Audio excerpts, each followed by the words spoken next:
Hello students, this is your third chapter, how the state government works of civics.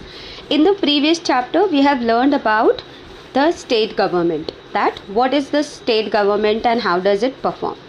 Now basically in this chapter we'll be dealing with the health facilities, that what the government is doing to provide the health facilities to its people, focusing towards the state government.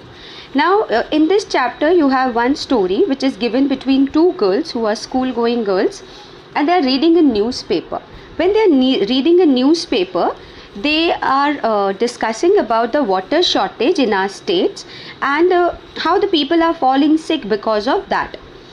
They are discussing that in many, this is the situation in many villages. People were found to be drinking unclean water, streams have been dried up, and have no tanks also to fetch a fresh water for themselves. And the worst affected areas are the villages, whereby they have to go a very great distances, walking miles, to fetch the water. Now this is the situation of the Patalpuram, which receives water supply once in 3 days. That means they are getting water once in 3 days. 3 दिन में एक बार उन्हें पानी मिलता है. District hospitals are overflowing with the patients. In the Patalpuram, the situation is very worst because there the people are falling sick because of not getting fresh water and pure drinking water. So the hospitals are also having too many patients, जिसमें से ज़्यादातर बच्चे हैं जिन्हें acute diarrhoea है. Diarrhoea is the situation of going constantly motions और having constant motions, because of which the body loses its minerals and the water, and that's how they fall sick. They are also discussing that 10 people have died because of the diarrhea, and then they are wondering, is it possible that can anyone really die because of the diarrhea? So they are wondering, like, who knows what can happen in the future. So they said ki they are then discussing when they are leaving from the school and they are going towards home. They suddenly hear a lot of a noise on the road, and they find out that few people have blocked the road, and they are demanding the authorities to take immediate action to bring the public health situation under control. This is the MLA of the area. So they are discussing, like, who is this person who is shouting too much? So they say he is a member of the opposition. One of the girls says that he is the member of the opposition. Now let us understand the entire situation in detail. Who is an MLA? MLA कौन होता है? In the above section you have read about some events in Patalpuram.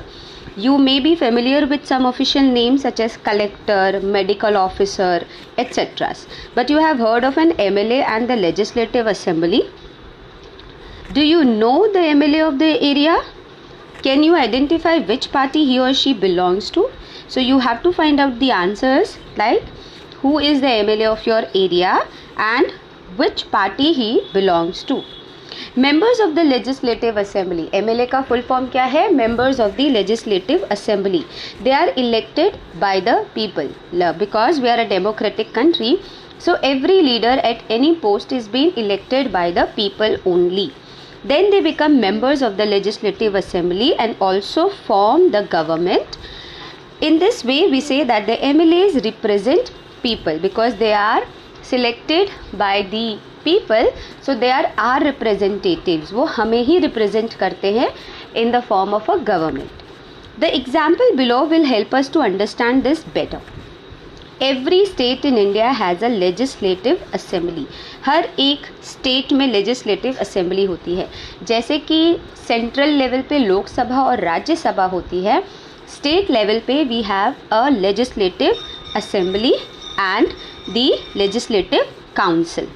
Each state is divided into different areas or constituency. हर एक state को, you can see the state of Rajasthan here. This Rajasthan is then divided into multiple small units. These units are known as constituency. You will underline this line, that what is constituency. For example, look at the map below. It shows that the state of Himachal Pradesh is divided into 68 units, which is constituency. You can see this Uttarakhand ka map. Here it is given. Punjab is given, right? तो ये सारा आप देख सकते हैं, ये पूरा हिमाचल प्रदेश है जो कि स्मॉल यूनिट्स में डिवाइड कर दिया गया है depending on the population of that area. So that is known as constituency. जब एक स्टेट को स्मॉल यूनिट्स में डिवाइड किया जाता है, so every unit is known as one constituency, और हर एक कॉन्स्टिट्यूएंसी में एक MLA होता है. The people elect one representative who then becomes the member of the legislative assembly. You should have noticed that people stand for elections in the name of different parties. हर एक member होता है वो किसी ना किसी party को belong करता है. So these MLAs therefore belong to different political parties. जैसे कि आपको पता है कि अभी ruling party हमारी BJP है, पर कई सारे states है जहाँ पर कांग्रेस की पार्टी state में काम कर रही है.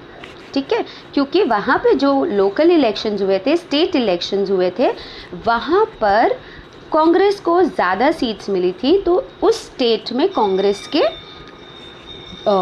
रिप्रेजेंटेटिव्स है. तो आप मुझे बताएंगे कि किन किन स्टेट्स में Congress is ruling. Okay, now how do people who are MLAs become ministers और चीफ मिनिस्टर्स.